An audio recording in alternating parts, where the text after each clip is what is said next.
Hi, everyone. Welcome to Mini Scroll, the daily internet culture podcast bringing you the biggest stories from social media, the creator economy, and the digital space every Monday through Thursday.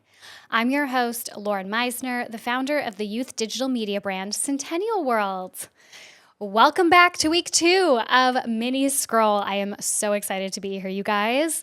So I actually only have one main story for you guys. Not a ton happened over the weekend, so I will get into that in a minute, but I thought it was the perfect opportunity to chat with you about the content that I have been watching. So I know that's something that a lot of you guys are missing is our kind of off-the-cuff content chats, keeping you guys up to date, giving you guys recaps of, the favorite shows that I am watching. So there have been 2 things that have kept me going in these last 3 to 4 months, and that is Jersey Shore Family Vacation and Bravo, of course. So I had never seen Jersey Shore Family Vacation. That's actually like a mouthful. That's hard to say. Jersey Shore Family Vacation. Anyways, I had never seen it. I was a massive, massive fan of the original Jersey Shore. I literally can't even explain how much of a place that holds in my heart. The original show, oh my God, I loved it so much.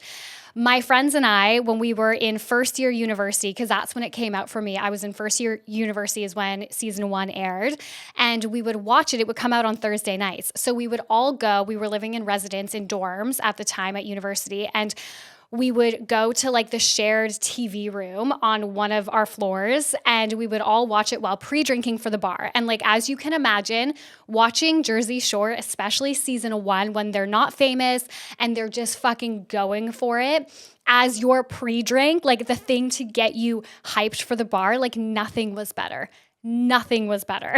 So living out my university years while Jersey Shore was airing was so freaking iconic. And it was literally before social media. I just actually I should do a deep dive on Jersey Shore and that type of like pre-social media fame, because to me it's so fascinating, which is why I have kept up with them, why I'm so interested in continuing to watch Family Vacation, because I find that whole situation fascinating. So I started watching it at the beginning of January, and I'm not done. Like, I'm not up to the current season, but it has it was like a saving grace for me in the first couple months of this year when everything was like so hard.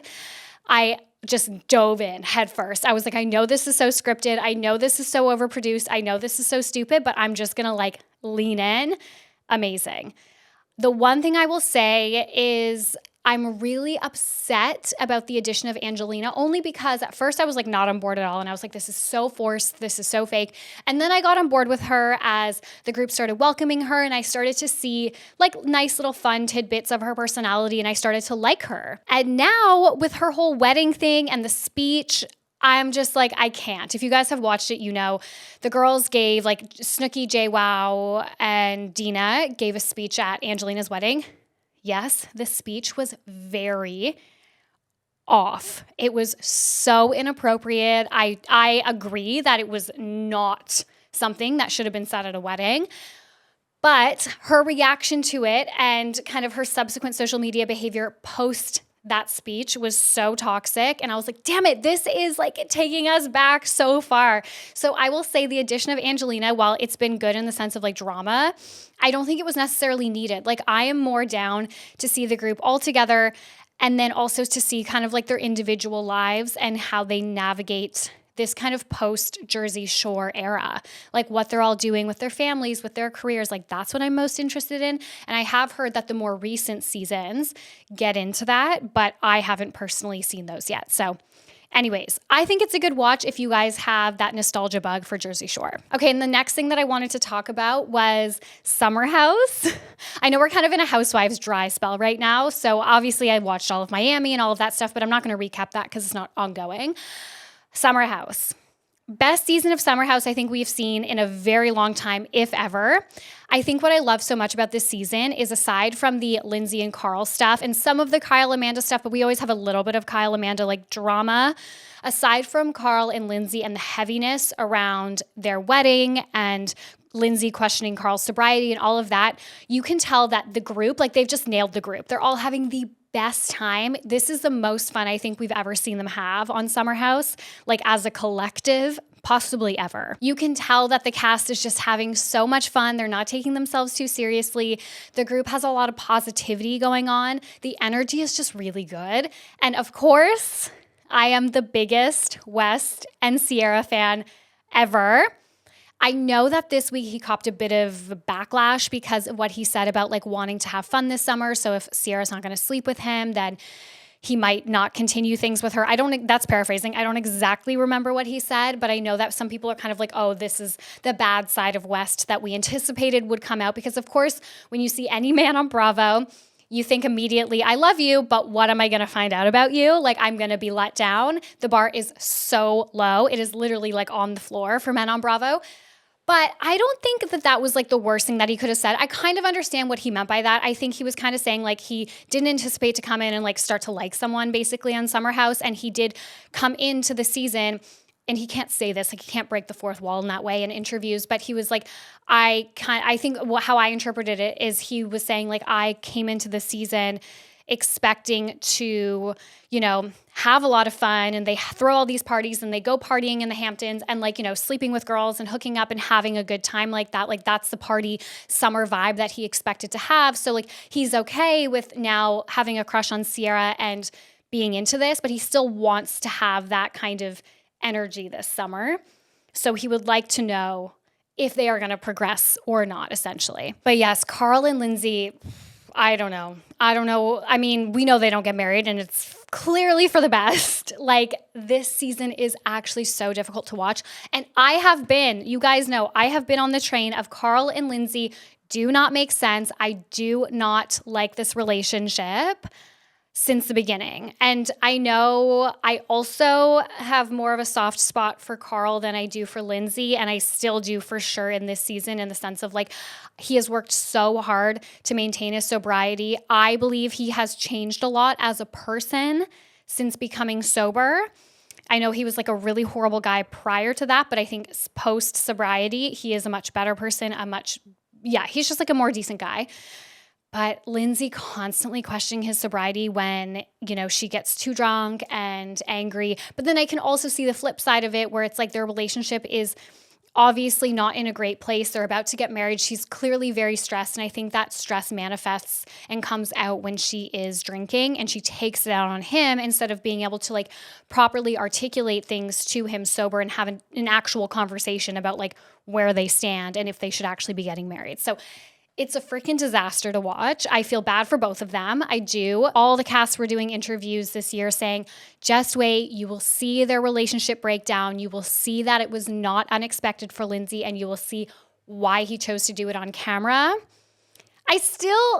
Obviously we haven't seen the end. I still think him doing it on camera is super shady and shitty, but I do agree with the other things that the cast was saying, which is like, you will see their relationship break down and why they needed to call off the wedding. All right, guys, on to the story for today, the news that you need to know from the internet. This is a freaking weird one. So I'm going to break down for you guys TikTok's latest meme. And if you have not seen this, these words said all together will not make any sense to you. But if you have seen it and you have no idea what's going on, or you've seen it in passing and you just thought this is something that like is not for me, and you didn't think to dive into it, you're going to be like, oh my God, what the fuck? Okay.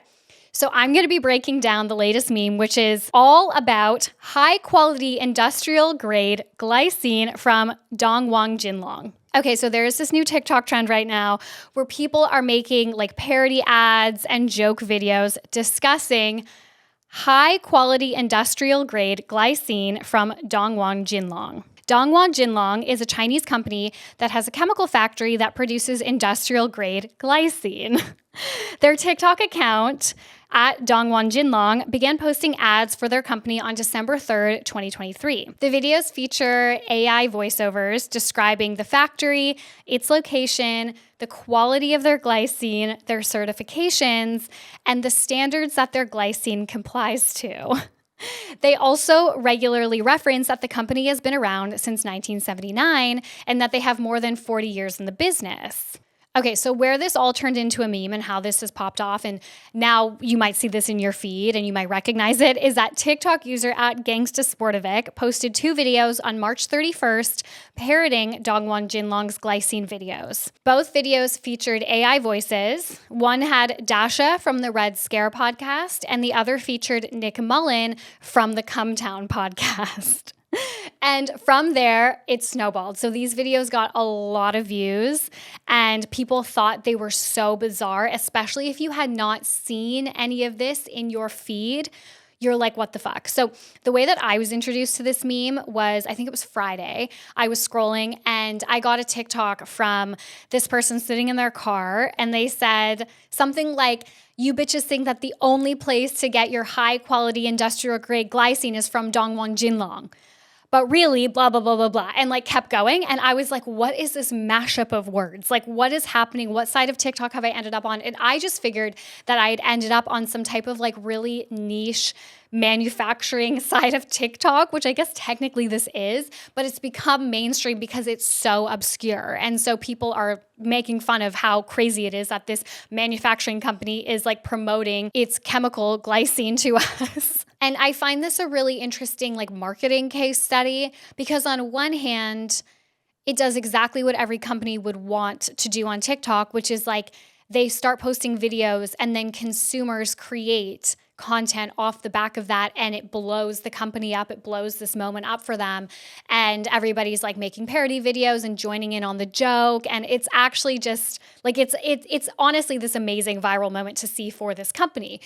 But on the other hand, it doesn't really do anything because it's not like consumers are the ones to be buying this product. It's not like when the Sky High mascara went viral and then every consumer went out and spent $7 to go try that mascara. Like this is a meme, but it's, you know, for a product that like consumers aren't going to go buy. But I think there are a couple reasons why this broke through the noise on TikTok. I think the fact that the advertising of this particular like manufacturing company and product doesn't make sense on TikTok. So it was so absurd to begin with that it broke through the noise and it felt so different than everything else that we see on TikTok. I think that's one of the biggest reasons. And I also think because it is created in this style, like this AI style that is really popular with the platform right now. So it like blended these two things, one where it matches the vibe of the platform right now and the new style of content on the platform, which is like AI content that we're all kind of trying out.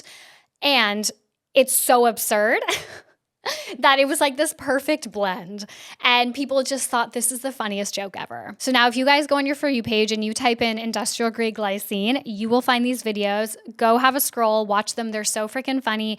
And I hope that you are ahead of the trend because it is really just starting to pop off. So you guys can bring this to your bosses at work.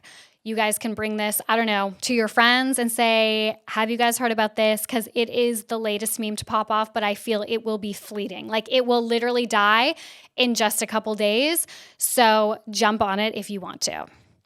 All right, guys. Well, that's it for today. Thank you so much for listening to Mini Scroll. Please remember to rate, review, and subscribe. It helps me so much. I love you guys, and I will talk to you tomorrow. Bye.